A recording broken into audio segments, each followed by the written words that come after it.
and he doesn't require any introductions, any sort of. So in every corner of India, even on the global, you put the India on the map of the global. So I'm a little nervous. I'm a big fan. First of all, जब मैंने career start किया chef, so I always on the repeat mode. I used to listen to your interview on the TED Talks. So the interview which you give on the TED Talks, still I remember. I was in my college, so you given a brief history about how you struggled from Delhi to America in the shelter. So all those. So it is a very surreal moment for me. So I want to ask few questions from you. So how you want to describe your journey from India, from Amritsar to America? Nice to meet you, sir ji. मुझे लगता है कि मेरी next generation जो है वो ready हो रही है बिल्कुल to take over the world. मेरी जर्नी अमृतसर से शुरू हुई थी।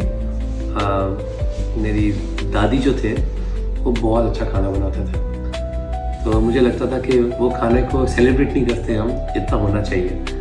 तो उसके साथ ही मैं बीजी के साथ बिजनेस शुरू किया, छोटा मोटा जॉब करते थे।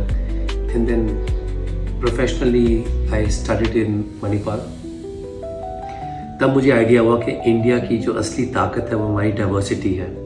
कि मैंने कभी भी खाना जो यूरोप में खा रहा था, कभी सोचा भी नहीं था ऐसा खाना भी बन सकता है, because I was just trained and I was just use to Amritsar का खाना। बट वहाँ से पता लगा कि अरे बाप रे। And then because of my trainings and everything I started travelling a lot from Palghat. मैं पागल हो गया था पहली बार पालघाट कहते हैं। मैं went to Kolkata, then I did 2 days of training. Catering थी एक शेफ के साथ चेन्नई में विद द ब्राह्मण क्यूजीन। उनकी एक शादी थी, उसमें हेल्प करने गया। तो मुझे लगा कि जो मेरी अपॉर्चुनिटीज मुझे मिली ना, this is all before internet, right. आज आप देख सकते हो इंटरनेट पे ये लोग क्या करते हैं, क्या चीज़ है, पर क्योंकि आपने इतना ट्रैवल करके इतनी मुश्किल से उनके साथ जाके मिल के आप खाना बना रहे हो, तो आपको सब कुछ याद रहता है कि वो आपके लिए बहुत इंपॉर्टेंट था। कि इतनी इन्फॉर्मेशन नहीं थी जब हम बड़े हो रहे थे। एंड फिर उसके बाद आई फील के थिंग्स चेंज्ड। मैं वापस अपना बिजनेस रन करने अमृतसर गया। लीला होटल में मैंने नौकरी की थी बॉम्बे में, और वहाँ पे कुछ गड़बड़ हो गई गवर्नमेंट के साथ, तो उन्होंने मेरा सारा बैंकवेट तोड़ दिया। Then I decided to move to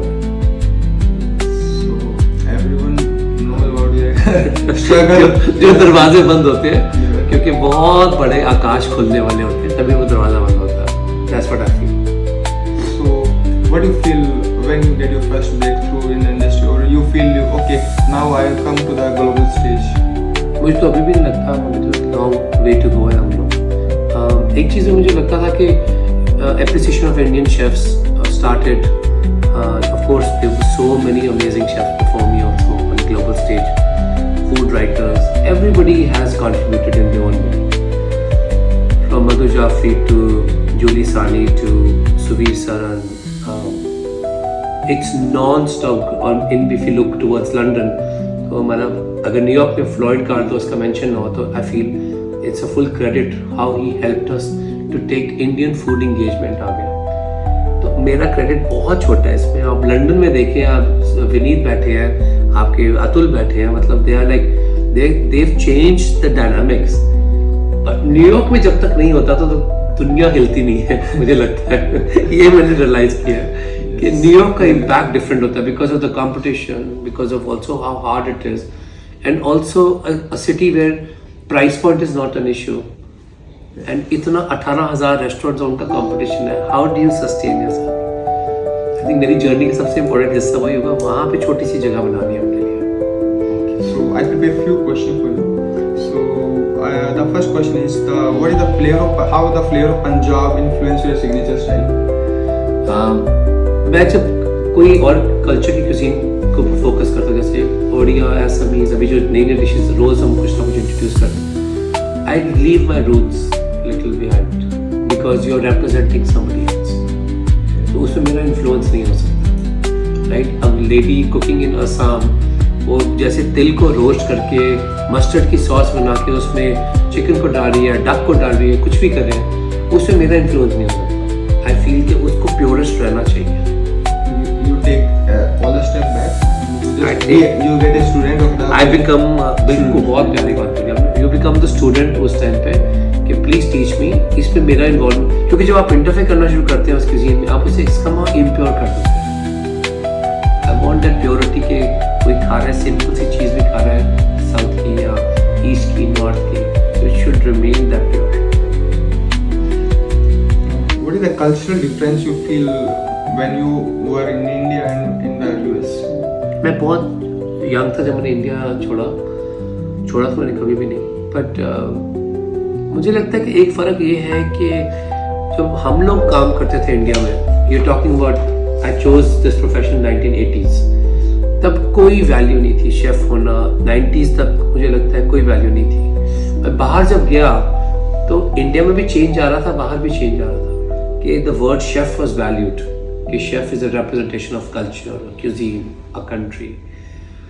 तो मुझे लगता है कि फ़र्क यही हुआ कि वहाँ पे ज़्यादा रिस्पेक्ट थी, what I felt during that period, जो अभी इंडिया में देख रहे हैं वो वहाँ पे थी. Yes, it's growing up nowadays. So chef, when I joined the industry in 2009, so उस टाइम पे मेरे फैमिली वाले, मेरे जो रिलेटिव्स में गांव में, जो I come from a small village, so they used to say, okay, ये हलवाई बनने जा रहा है. So that kind of the mindset India for the chef people used to have. But suddenly I think when the master chef of India comes to the India, now they start valuing the value chef. बहुत फ़र्क पड़ता है. मुझे याद है कि पहली बार किसी ने जब मुझे ब्रीफ आया कि आपको मास्टर शेफ इंडिया होस्ट करने की अपॉर्चुनिटी है, तो वहाँ शेफ़ की स्पेलिंग गलत लिखे थे, वहाँ चीफ लिखा था. यानी कि जो आपको ब्रीफ दे रहे थे उनको भी शेफ वर्ड के स्पेलिंग नहीं पता थे, उन्होंने CHI, उनको लगा स्पेलिंग गलत है, मास्टर चीफ लिखा था. एंड मेरे को लगा कि अरे बाप रे, ये शो तो ज़रूर करना चाहिए, क्योंकि आप हर घर तक अपनी कहानी पहुंचा सकते हो कि शेफ है कौन. और इंडिया में एक माइंडसेट ये भी है जो मैं फील करता हूँ हमेशा, कि खाना सिर्फ लेडीज ही बना सकती हैं, जेंटलमैन मर्द का खाना नहीं होता. How you take on it is professional level में तो हमेशा शेफ मोस्टली रहते हैं. इस टाइम पे इंडिया की सबसे रिस्पेक्टेड शेफ पूरे वर्ल्ड में गरिमा अरोड़ा. आप मुझे बता दो, थिंग्स आर चेंजिंग, बट कभी कभी हम बहुत पुश करना चाहते हैं नैरेटिव को, एंड वी फील कि why things are not change. Things change gradually. History देखो तो थिंग्स आर चेंज ग्रेजुअली. औरतों को क्या होता है कि बहुत साल पहले हमारे जो ट्रेनिंग थी कॉलेज में, उसमें कोई भी लेडी नहीं थी, क्योंकि पेरेंट्स अलाउ नहीं करते थे. लॉन्ग आवर शिफ्ट कि नहीं, लंबी शिफ्ट है, सब बहुत मैस्कुलिन एनर्जी होती है वहाँ पे, तो लोग बेटियों कहते थे नहीं, किचन में नहीं जाना, प्रोफेशनल. सो उसकी वजह से जब वहाँ उस टाइम पे पढ़े नहीं, तो अभी वहाँ पे रिप्रेजेंटेशन भी नहीं है ना. बहुत कम शेफ्स होते हैं गरिमा जैसे जो कोड को ब्रेक करते हैं इस लेवल पे. But things are changing. Chef Garima just break everything. The kind of it takes one person. Yes, one person to. It takes always one person. जिसकी बात कर रहे हैं, तो आपके पास एग्जांपल देने को जब रहता है कुछ चीज़ का, तो आप उसको कल्चरली चेंज कर पाते हैं. How you felt Indian food when you felt like Indian food gained the global recognitions? I think मेरे लिए विनीत का मिशेलिन स्टार मेरे मिशेलिन स्टार से ज़्यादा वैल्यूबल है. I have always spoken about it, क्योंकि जब विनीत को मिला था मिशेलिन लंदन में, तो मेरे लिए उसका इमोशनल इम्पैक्ट बहुत हुआ था, क्योंकि I was still struggling on the very bottom in America. और सेंचुरी चेंज हुई तो विनीत को मिला मिशेलिन. तो मुझे लगता है जब एक बंदा करके दिखाता है, तो आपके लेवल वो जो डिक्शनरी में इम्पॉसिबल वर्ड होता है कि देसी को नहीं मिल सकता, वो कट गया मेरे दिमाग में कि मिल सकता है. उसने वहाँ लेके दिखाया, फिर न्यूयॉर्क में लेके दिखाया. सो उससे ना एक मेरे को होप भी मिली और मुझे एक प्रेरणा भी मिली. और मैं हमेशा बोलता हूँ कि मेरे लिए वो मिशेलिन स्टार, मुझे जब उसको मिला तो मैं ज़्यादा रोया था. अपना तो रोया ही था, पर उस टाइम मुझे लगा कि ओह माय गॉड, ये लड़के लंदन में कर रहे हैं, we have to do this in new york. और तब से फिर मैं अर्जुन की आंख की तरह तीर लेके मैं लगा रहा उसकी तरफ. That is the kind of kindness of you. You enjoy the success of you. अरे बहुत ज़्यादा, बहुत अक्सर आप देखेंगे कि जो स्टोरीज ब्रेक करती हैं for Indian chef breaking any code is journey through my Instagram, कि I am the first one to celebrate.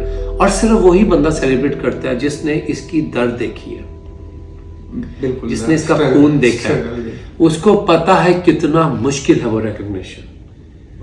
सो मुझे पता है कि and for me not to celebrate them, I feel it is wrong, and this is what our industry should be. And people keep asking me, बहुत chef से पूछते हैं, you don't feel insecure, you're celebrating others like that all the time. Feel so proud. कल को भाई तू कुछ एक नया बेंचमार्क लिखेगा, सबसे पहले मेरी जाएगी स्टोरी ऊपर। मेरी इनिंग खत्म होने आ रही है, I am almost on my way out and I am seeing you people come in, so if I will not lift you, nobody will. We always look for you. When we feel down in our career, so we always look for you. So it inspire कि chef Amritsar जाके India को represent किया है। वहाँ पे गुरुद्वारा में लंगर से आप खाना बनाते थे, so बाहर वहाँ पे आंटियों के लिए खाना बनाते, so all those struggles. आंटियों के लिए खाना बनाना ज़्यादा मुश्किल है, बता दूँ तेरे को। आंटी छोड़ती नहीं थी। So what the difference you feel in the traditional and modern techniques nowadays? I think the concept of adding sous vide to the kitchens has really helped us. अभी क्या है आपके पास, you can freeze things instantly. आपके पास provisions आ गई, technologies आ गई हैं। We were still in the time जब आप हाथ से लिखते थे, KOT किचन में आती थी। बहुत जल्दी लोग भूल जाते हैं कि कैसा हुआ, और वो कभी कभी क्या होता था, KOT जो आपकी लगी हुई है किचन में, आप चिल्ला रहे हो, सब कुछ कर रहे हो, KOT उड़ गई, गिर गई। और जो कभी कभी आपका जो लिखा हुआ उसने एक चिकन, वो आप नहीं पढ़ पाते हैं। तो मैंने देखा है कि टेक्नोलॉजी ऐड करने से चीज़ें बहुत सिमेट्रिकल हो गई हैं। Our restaurant is totally paper free है, हमारा कोई KOT नहीं है, everything is on the computer, ताकि मेरी स्क्रीन पे, अगर आप मुझे काम करते देखेंगे बंगलों में जी, एक स्क्रीन है और उसके ऊपर हर सेकंड बाय सेकंड आ रहा है टेबल पे क्या चल रहा है। मैंने अपने कोड रखे हुए हैं कि अगर 8 मिनट हो गए एपेटाइजर नहीं पहुंचा, 7 मिनट पे एपेटाइजर नहीं पहुंचा, तो वो येलो से ग्रीन से येलो हो जाएगा, 10 मिनट के बाद वो रेड हो जाएगा। आई थिंक 13 मिनट के बाद तो मेरा ऐसे सिर्फ से खून निकलना शुरू हुआ था। I don't think so. You ever get angry? No one thinks so. मैं वो बोलता नहीं हूँ, पर मेरे को पता होता है, अगले दिन तो पूरा डील करता हूँ, अगले दिन तो सबको पूरी कहानी बताता हूँ। पर मुझे लगता है कि वो टेक्नोलॉजी ने मुझे हेल्प किया है कि मैं एक नज़र के अंदर मुझे पूरे रेस्टोरेंट में पता है कहाँ टेबल पे क्या चल रहा है, किसकी ड्रिंक्स नहीं आ रही, किसका वो नहीं आ रहा। जो मेरे साथ लड़के रनर्स होते हैं वो काम पे होते हैं, क्योंकि उनको पता है 1 मिनट भी लेट हुआ शेफ को नजर आ जाएगा, इस टेबल पे ये नहीं पहुंच रहा, इसके साथ उन्होंने चेंज किया। And people change orders. आपने उनको कबाब सर्व किए तो कहते नहीं, आप एक काम करो ब्रेड्स भी साथ ले आओ। हम वेस्ट में काम कर रहे हैं, तो वेस्ट में ये ब्रेड्स का कॉन्सेप्ट है वो पहले है, इंडिया में मेन कोर्स के साथ होता है। तो उन्होंने बोला, अब वहां पे एडिट आया, पर रनर ने नहीं देखा, शेफ ने नहीं देखा, तो मेरे तो पूरे एंटीने खड़े होते हैं उस टाइम पे। नोट दिस, हर टेबल पे क्या चीज चल रही है, कॉन्डिमेंट्स क्या चल रहे हैं, सब वहां पे फ्लैश में आ रहा है। एंड आई फील कि ये टेक्नोलॉजी सब हमको अप्लाई करनी चाहिए अपने इंडियन रेस्टोरेंट्स में in India. Definitely, I am also looking forward to it because it helps to cut down the paper also, which helps the environment sustainability. बच्चे paper में क्या होता था कि मेरे को लगे बड़े बड़े चश्मे, अब मैं खोल के कागज किसका कौन सा था, यहाँ पे आप सिंगल व्यू में you can slide, and if I slide this side, मुझे पता है कौन सी टेबल पे कितने मिनट में क्या चीज हो रही थी। सो मेरे लिए वो बहुत इंपॉर्टेंट है, मेरे लिए गर्म खाना बहुत इंपॉर्टेंट है। मैं पागल हो जाता हूँ, आई एम ऑन द पास ना, मेरे को नीचे रखना पड़ता है हाथ एक, मुझे पता है कि टेम्परेचर क्या है उसका डिश का। मैं सम डिशेस आर थिकर, तो मुझे पता है उनका कितनी हीट टेम्परेचर होगा, तो मुझे उससे पता है दोबारा से करो, दिस इज नॉट राइट। तो मैं दुखी तो करता हूँ सबको, पर मैं बड़ा लकी हूँ, मेरे पास शेफ नौशाद और टीटू खड़े होते हैं वहाँ पे, और मुझे बड़ी खुशी है कि उनको पता है कि टेक्नोलॉजी मेरे लिए बहुत इंपॉर्टेंट मैंने रखती है। That make you excellent. बहुत इंपॉर्टेंट है टेक्नोलॉजी का अप्लाई करना, बिकॉज टेक्नोलॉजी में मूड नहीं होते, टेक्नोलॉजी में कंसिस्टेंसी आती है काम। Also, I want to know few quick questions. So, what is the comfort food chef? मेरे तो खिचड़ी है, मुझे कोई भी मल्टीग्रेन खिचड़ी कभी किसी टाइप के दिन में खिलाओ, मैं खाने बैठ जाऊँ। अभी जैसे सर्दियाँ तो मेरे लिए पोंक बहुत ज़रूरी है। पोंक जो आपकी हरी ज्वार होती है, बेसिकली तो सेलिब्रेशन उसकी गुजरात में है, स्पेशली सूरत में। मैं पागल हूँ उसके लिए, वो इसी मौसम में आती है। और अभी मैं न्यूयॉर्क जा रहा हूँ 8 तारीख को, तो 10 को आई थिंक वो स्पेशल्स में है। 1 day we are celebrating just pork. Pork की different versions. So you serve as a entree or a mousse? appetizer में जाएगा। सैलड की तरह होगा और उसी में सब कुछ होगा। पोंक के बड़े हो गए, पोंक है। So we just want to celebrate पोंक। सो मैंने एक बार ना पोंक की खीर भी खाई थी। तो अच्छा तूने मेरे को पूछा कौन सा कोर्स पे है। सूरत में, बड़ौदा में मैंने पोंक की एक खीर खाई थी मास्टर शेफ के ऑडिशन में। सो मेरे लिए मौसम के साथ साथ चीज़ें भी फेवरेट होती रहती है। वन इंग्रेडिएंट जो आप सोचते हैं कि still it is very underrated. मुलट्ठी पता क्या होती है? तू पठानकोट के पास ना हो? मैं पंजाब। मुलट्ठी पता? मुलट्ठी एक बार्क होती है, वो अक्सर हम जब गला हमारा खराब होता है तो चाय में डाल के दी जाती है घर पे। एक जनरेशन तक तुझे नहीं पता।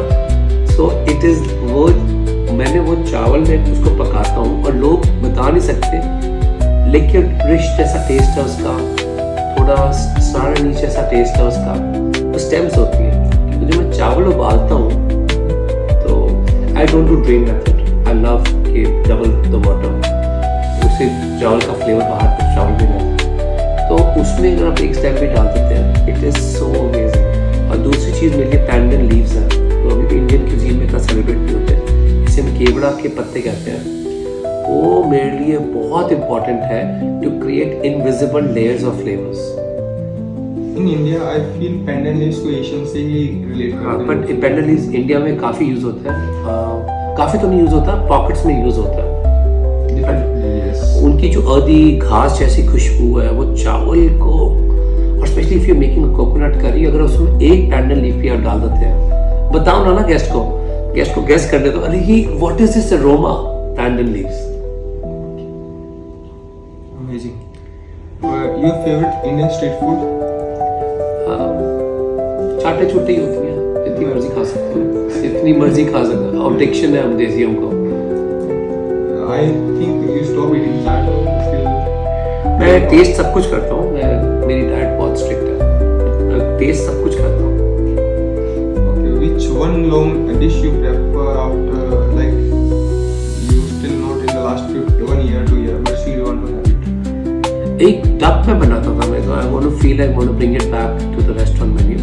एक केरला में मैंने डक खाई थी, उसमें जो सॉस थी वो इमली, काली मिर्च और कड़ी पत्ते की थी, कोई लाल मिर्च का फ्लेवर नहीं। काली मिर्च मतलब उन्होंने तेल में पहले भुनी, कोकोनट ऑयल में भुनी काली मिर्च का दरदरा पाउडर, उसके अंदर इमली, उसके अंदर कोकोनट और उसके अंदर कड़ी पत्ता लास्ट में, जल्दी भी के पहले डाल दो इन्फ्यूज होता है, लास्ट में उसको भून के उसके अंदर डक का स्ट्यू, एंड दैट वाज, मैं कभी नहीं भूला पहली बार खाई थी। I think they were Syrian, they were Christians, I forgot exact community क्या थी, उनके घर पे खाई थी।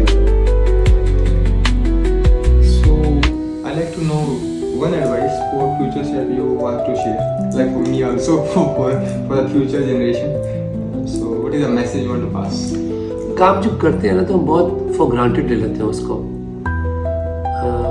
अक्सर मैंने देखा है, you are talking to somebody जिसने हजारों शेफ्स जिसके नीचे काम आए, काम किए इनके साथ, जब हमको नौकरी मिल जाती है तो हम उसको फॉर ग्रांटेड ले लेते हैं, फिर हम पॉलिटिक्स साइड पे घुस जाते हैं, हम खुद की डेवलपमेंट नहीं करना चाहते, काम की डेवलपमेंट, अपने ओनर्स की हम डेवलपमेंट नहीं सोचते, हम बहुत ज़्यादा ईगो में चले जाते हैं। ये एक ह्यूमन नेचर है, क्योंकि जो चीज़ मिल जाती है उसकी कदर कम होनी शुरू होती है। दैट वैल्यू, आपको पता है कि जब एक स्टाफ का बंदा इतना ग्रैटिट्यूड के साथ काम कर रहा है और आगे बढ़ना चाहता है, उसको सभी सपोर्ट करना शुरू करते हैं। शुरू में रेजिस्टेंस होगी बिकॉज इतनी पॉलिटिक्स है किचन में, but how do you keep yourself pure and focused on that? Food only, but also development.